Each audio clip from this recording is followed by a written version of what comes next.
In the days when Babylon was the superpower of the world, King Nebuchadnezzar laid siege to Jerusalem. Among the captives were 4 young men, Daniel, Hananiah, Mishael, and Azariah, chosen for their intelligence and potential. Their journey would test their faith like never before. The young men were handpicked to serve in the king's court. But there was one catch: they had to eat from the king's table, which included food and drink forbidden by their faith. Okay, is it just me, or does this food look like it could attack us? What is that? That's definitely a pig's leg, still attached to the hoof. And is that octopus? I think it's waving at me. This drink smells fiery. Pretty sure it's not grape juice.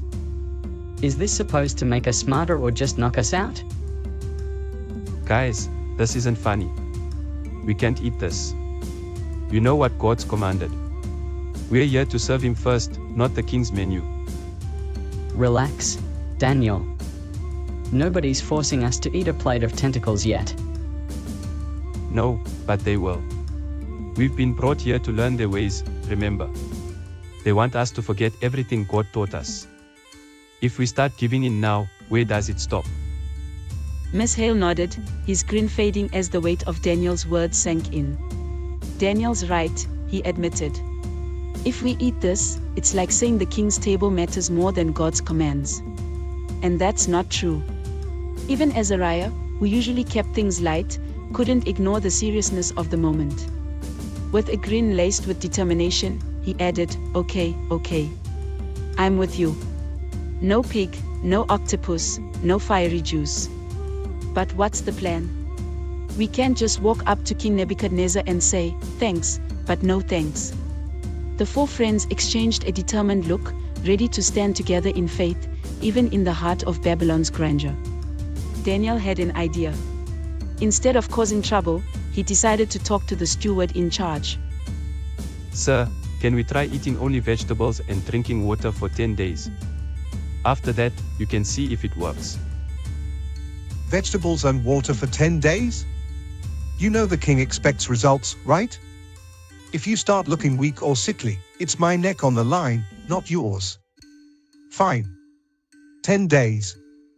But if this backfires, I'll make sure the king knows whose idea it was. While everyone else gobbled up piles of meat and fancy food, Daniel and his friends sat together, happily eating their vegetables and drinking water. They didn't mind, they knew they were making the right choice. After 10 days, the steward was astonished by what he saw. Daniel and his friends stood tall and full of strength, their faces glowing with health and their eyes shining with determination.